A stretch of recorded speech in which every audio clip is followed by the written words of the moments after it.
Halo semua, balik lagi bersama saya Agus. Di sini saya akan menjelaskan dan menerapkan mengenai tentang apa sih routing dinamik itu.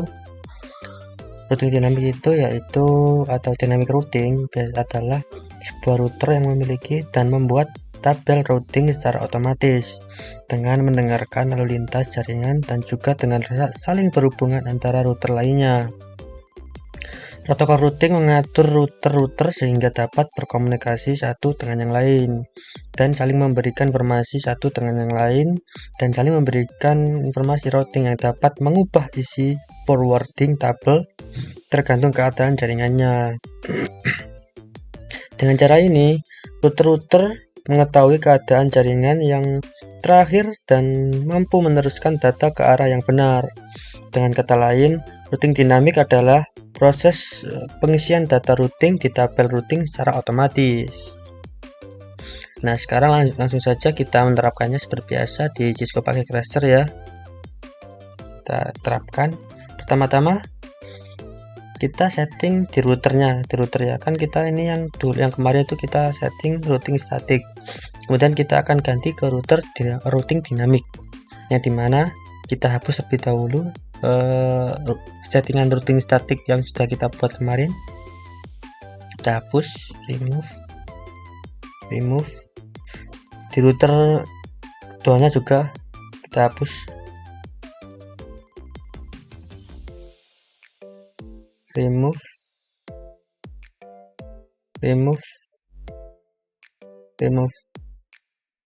Nah, setelah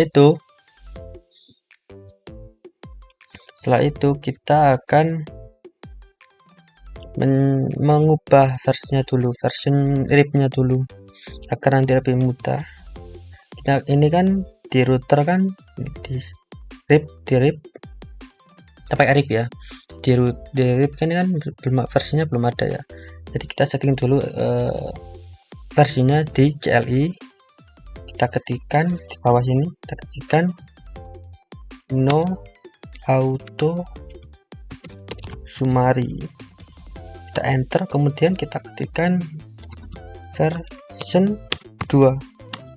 Nah, setelah sudah kita balik lagi ke RIP, kita ulang. Nah, di sini sudah kelihatan versi 2, routing versi 2. Nah, agar ini tersimpan dan tidak terhapus lagi seperti masalah Cisco-nya, kita ke setting, kita ke save agar nanti versi 2-nya tidak terhapus lagi. Jadi nanti waktu masuk sudah versi 2. Kita setting di router lainnya juga, RIP kan belum kan, CLI no auto summary version 2. Nah, setelah selesai balik lagi. Nah, jangan lupa di save. Router satunya juga.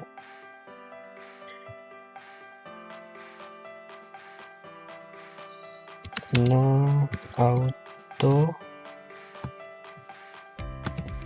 summary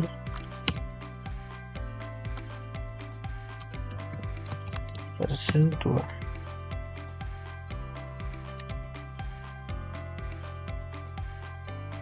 Salah, no auto summary 2. Benar, kita balik, jangan lupa save dulu. Nah, selanjutnya kita akan nyeting RIP di router 1 terlebih dahulu. Di RIP kita setting di router 1 itu kita kenali jalannya ke arah 3, router 2, dan IP yang terdapat di router 1. Jadi pertama itu IP-nya yaitu 192.168.1.0 dan 12.12.12.0 kita add. Nah di sini kenapa kok 12.0.0?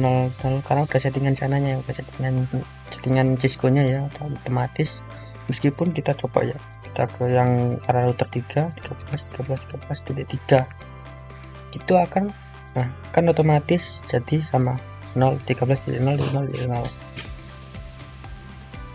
Kemudian kita setting di router 2. Kita setting RIP-nya. Pertama 2.8 1 titik di router 2 kan ada IP-nya kan 128 kan. Nah sama aja, nanti akan otomatis ganti ke titik 0. Kemudian jalan ke router 1 yaitu 12.12.12.0. kemudian jalan ke router 3 yaitu 23.23.23.0. Nah jadi dalam satu router itu kita kenalin jalannya dan IP yang terdapat di routernya itu, atau alamat IP yang terdapat pada router yang tersambung dengan pada router. Dan di router 3, nah kita settingnya jangan kita setting RIP. IP yang ada di jalan yang terhubung sama router 3 itu kan ada 4 ya. Yang pertama itu yang di server 1 33.0. Kemudian ada 43.0. Kemudian ada ke arah router 1 yaitu 13.0. Dan yang terakhir itu arah ke router T2 yaitu 23.0. Nah ini nanti dirutkan sendiri oleh Cisco nya, dirutkan sekitar 13 root. Nah selanjutnya kita coba apakah benar.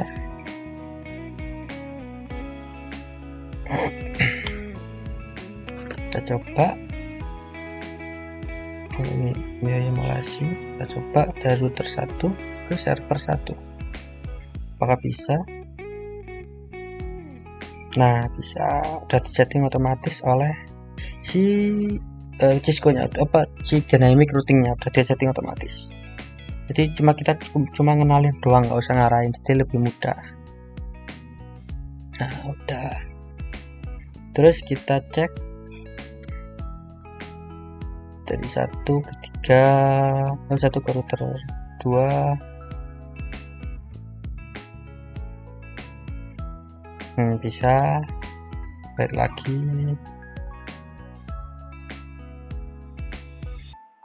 Ini bisa ya, centang. Selanjutnya kita coba dari router 2 ke 3 dulu.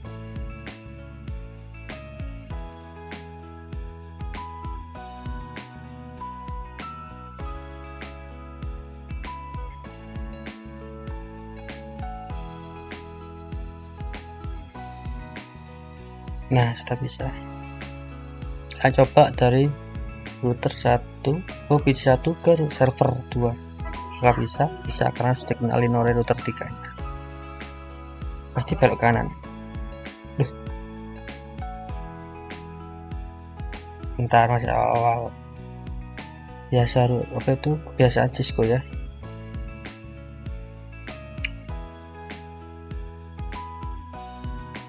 Nah sudah bisa. Kebiasaan Cisco kalau awal mesti gitu, kalau percobaan awal. Selanjutnya kita selesaiin dulu. Nah centang.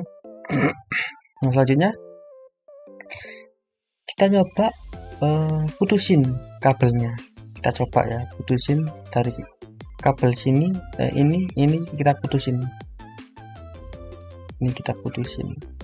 Kita remove lah. Bentar. Kita remove ya. Bentar. Kita remove.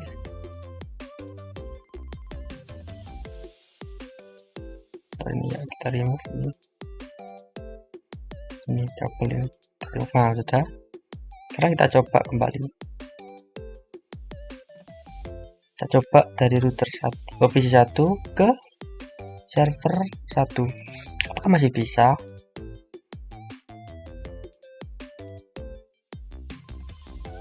Nah, masih bisa.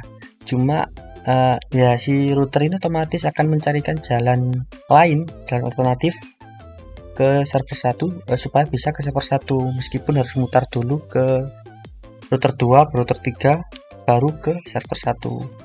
Ini bisa. Jadi ini otomatis. Kenapa nanti itu yang nunjukin caranya itu otomatis di router, karena kita sudah setting RIP-nya. Itu RIP-nya udah nunjukin, nanti ditunjukin kemana jalannya agar bisa menuju ke tujuan. Karena kita sudah nyeting RIP atau sudah ngenalin alamat-alamat yang terdapat di router-router masing-masing. Nah, selesai. Nah, sekian dari saya. See you next time.